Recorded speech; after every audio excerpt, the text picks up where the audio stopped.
1847. They started building this one in 1842.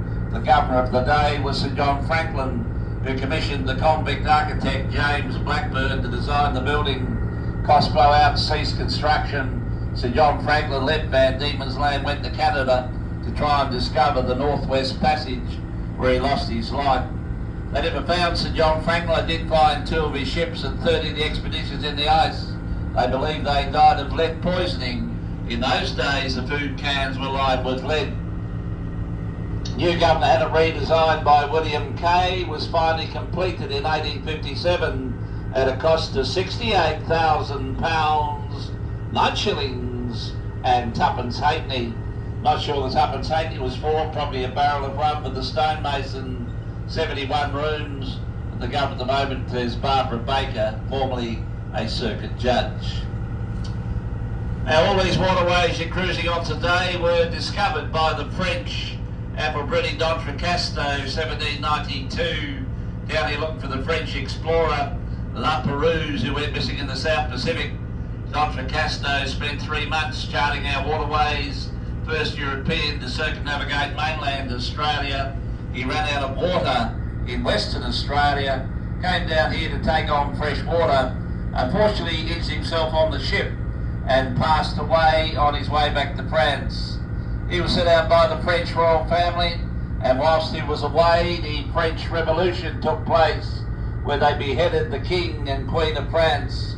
Napoleon Bonaparte became the emperor. Napoleon sent out Nicolas Baudin, who also extensively charted our waterways. On his way round Baudin, he collected 120 specimens of Australian wildlife, emus, wombats, kangaroos, lizards, etc. He became very ill, and the English nursed him for 6 months in Sydney. Unfortunately, also passed away on his way back to France, but 90 specimens of Australian wildlife survived Baudin's expedition and walked around the grounds at the Palace of Versailles, just outside Paris, with Empress Josephine. The main reason English came down here, they were very concerned about a French base under mainland Australia. In fact, Captain Bligh, the governor of New South Wales at the time, was ordered to close the penal settlement down of Norfolk Island, destroy it, and move the free settlers and convicts down here to boost the numbers against the French. And to entice the free settlers to move down here, they were offered double what they had at Norfolk Island. If they refused, they were forcibly removed. Bligh carried out that order. On their arrival in Hobart, they went through a pretty tough time. The colony had trouble sustaining them. At that stage, they had more convicts in Tasmania than we had police, soldiers and free settlers. Large factory uprivers, the zinc works built in Hobart in 1916. Zinc is mined on the west coast of Tasmania. Rosebery railed the Burley ship round to Hobart and removed the zinc, and below that's the oil terminal. The Derwent Riviera cruising on today rises in Lake St Clair in the Central Highlands, the deepest natural lake in Australia. We can navigate a distance of 32 miles from the mouth to a place called New Norfolk. From there it runs into rapids, and just above New Norfolk they pump all the fresh water down for Hobart. Hobart uses more fresh water per head of population than any other capital city in Australia. Now we have in front of us Lindisfarne Bay, which is 6 to 8 minute drive from the centre of the city. Average price of Lindisfarne's $850,000 for a house.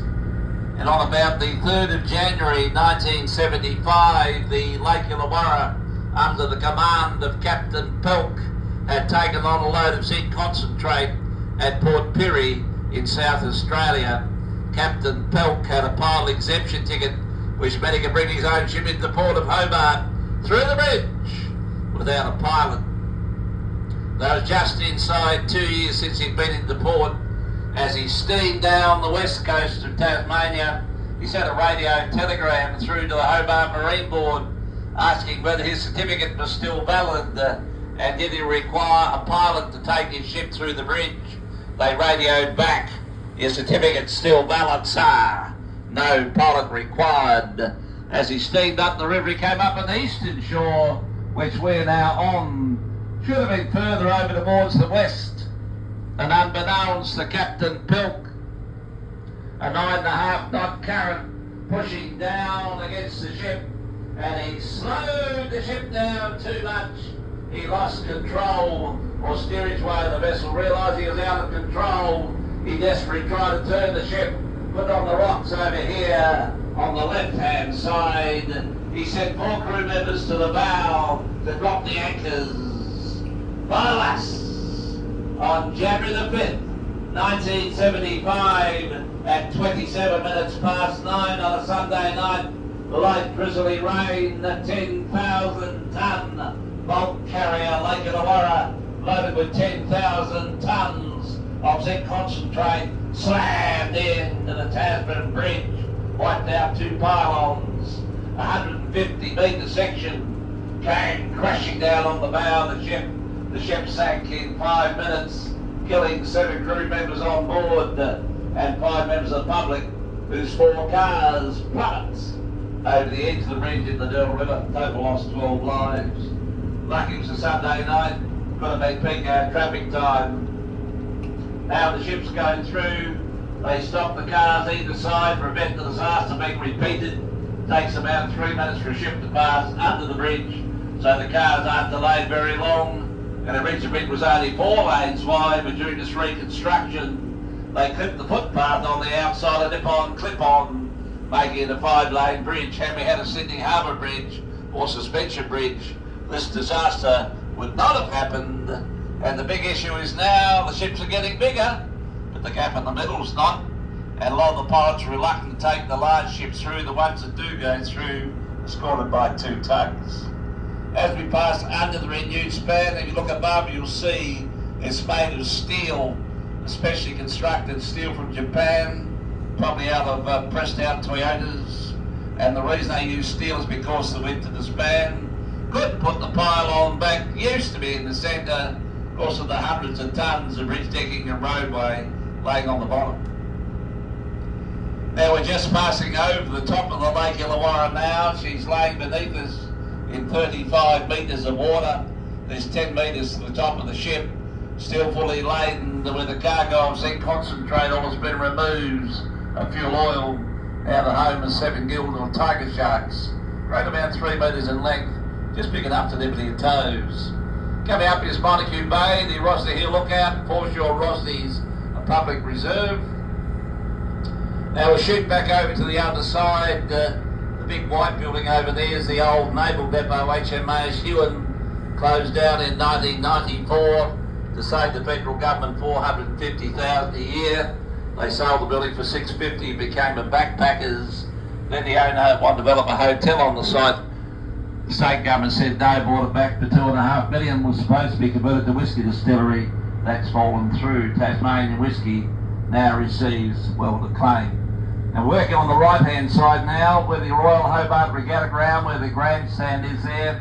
They hold a regatta there to commemorate the discovery of Tasmania in 1642 by Abel Jansoon Tasman. Tasman was coming down the west coast of Tasmania. His ship's called the Heemskirk and Zeehan. He got caught in a bit of a blow. He tried to shelter in Storm Bay. He was blown back out to sea. And he finally landed on the 3rd of December 1642 at Marion Bay on the east coast of Tasmania, where he claimed the island for the Dutch. He named it Van Diemen's Land after the governor of Batavia at the time, Anthony Van Diemen, went on to discover New Zealand. The Dutch, they believed these lands are after Spice Islands. They didn't return. After World War II, we had a large influx of Dutch into Tasmania. They started the first supermarkets in Tasmania and quite a few flower farms in Tasmania. We also grow 75% of the world's legal opium poppies, sanctioned by the United Nations for the production of morphine.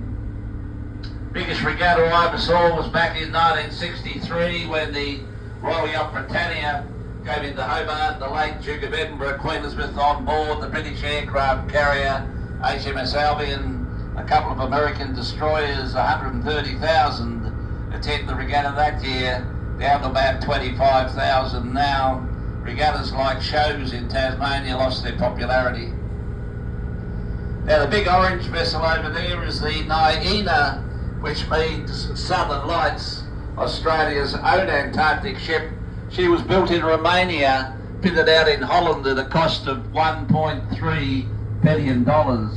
She came down to Hobart 2021, the Naina. She did 2 runs to Antarctica, had mechanical issues, had to be taken to Singapore for repairs, where she remained for over a year. She then came back to Hobart, and another issue, the local harbour master banned her from going through the Tasman Bridge. They tested it on a simulator in Launceston, and I reckon she slides sideways. She needs to go through the bridge to refuel to go down to Antarctica. She now has to steam all the way up to Burnie to take on fuel, a bit of expensive diversion. We are talking about building fuel barges for Hobart. I won't hold her breath though. She carries 40 crew, 100 scientists, and a bow is 50 metres thick, where she cracks the ice. The Naina, lovely looking ship, Australia's own Antarctic ship. As I said, Naina means Southern Lights.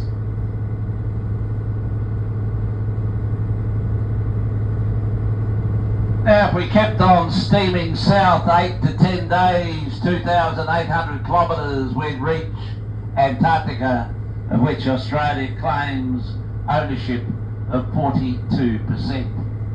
The French have been operating out of Hobart to Antarctica for 180 years. The English, which the Aussies took over from, and we fly the scientists down to Antarctica 4¼ hours during the summertime. Most of the exploration was done by Sir Douglas Mawson. Everybody talks about Hobart being close to Antarctica, but actually Perth, Western Australia, is 2 days closer by ship to the Australian bases than what Hobart is. If you operate out of Perth, they save a bit of money, but traditionally and politically, Hobart's always been the port for Antarctic exploration.